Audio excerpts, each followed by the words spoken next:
Today we're going to be discussing fermentation or anaerobic cellular respiration. Your objective today is to be able to explain how cells are able to generate ATP when there's no oxygen around. So how can a cell make ATP if there's no available oxygen? If you remember, in aerobic cellular respiration, there are three stages. There's glycolysis, which does not require oxygen. And there's also the Krebs cycle, which does require oxygen. And we also need oxygen as a final electron acceptor in the electron transport chain.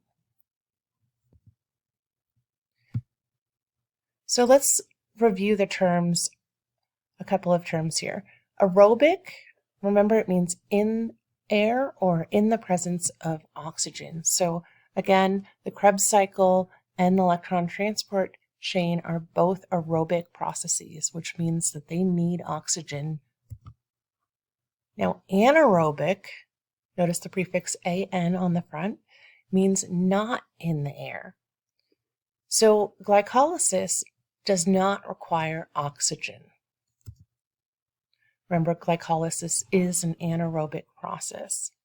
So if an organism is living in an environment where it doesn't have access to air, then it can perform glycolysis. And remember, glycolysis does result in 2 net ATP.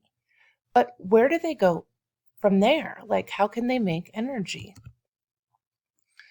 Here is glycolysis shown. And notice that, again, we have an NADH that's produced, but it has nowhere to go because it can't go to the electron transport chain because there is no oxygen to be the final electron acceptor. We also have these 2 pyruvic acids that are formed. So we have our ATP that we made, we have the NADH, the electron carrier, but to continue this process, we need to do something. We need to make another pathway that doesn't require oxygen. So glycolysis plus an alternative pathway is known as fermentation. And there are 2 major types of fermentation. And fermentation is described as a way to provide ATP when there's no oxygen present or in an anaerobic situation.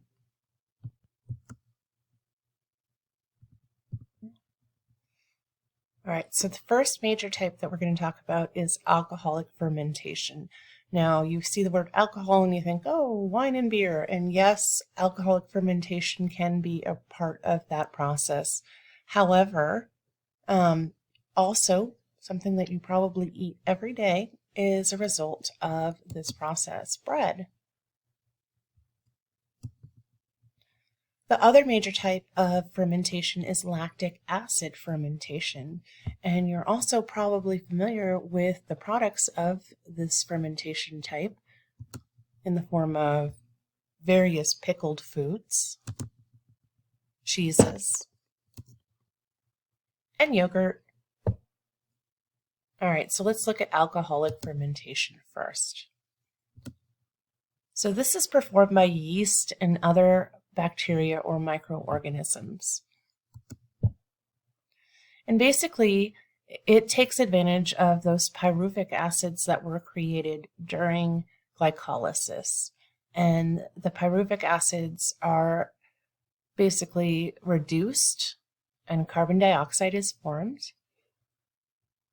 And we also recycle our NADH and put it back into its empty form, right? The empty container that can accept electrons again. And we also produce 2 ethyl alcohols or ethanol, 2 ethanols. Okay, so to recap, alcoholic fermentation creates ATP, and that's in that glycolysis stage because glycolysis plus the second step are defined as alcoholic fermentation. So glycolysis plus this breaking down of the pyruvic acid, using it as an electron acceptor, creating this carbon dioxide, all of that together makes alcoholic fermentation. Okay, so we made the ATP in the glycolysis stage. We're making carbon dioxide when we're reducing these pyruvic acids. We also recycle the NADH to NAD+. And finally, we also make ethanol. The other major type of fermentation is lactic acid fermentation. And this is performed by animals such as yourself and various prokaryotes, so single-celled organisms. And here, this is showing both glycolysis up at the top. We have our glucose. We split it into our two pyruvic acids. Okay, and again, we get that 2 net ATP in that step. But we're left with these NADHs again, and we need to recycle them. So the pyruvic acid, again, acts as an electron acceptor, and it's reduced down to what we know as lactate or lactic acid. We're again producing the ATP in the glycolysis stage of lactic acid fermentation. We recycle the NADH and turn it back into the electron carrier NAD+. And then finally we make lactic acid. Now, one thing to note is a lot of textbooks will talk about the lactic acid buildup in your muscle cells, because this is one way or one tissue in your body that uses the lactic acid fermentation often are your muscles. So when you're working really hard, running a marathon or taking out the garbage, your muscles can run out of oxygen and they still need to be able to make ATP to perform. And so some studies done in the 40s on frogs actually showed that a buildup of lactic acid in the muscles caused those muscles to stop working eventually. And now, more recent research has suggested that there are other pathways responsible for the fatigue of the muscles, and it may not necessarily be the lactic acid buildup or lactic acidosis. All right, so that's really all you need to know about fermentation or anaerobic respiration. So see if you can answer this practice question at the alcoholic fermentation and try to decide, why does bread rise? So why does that dough actually rise when you put it in the oven?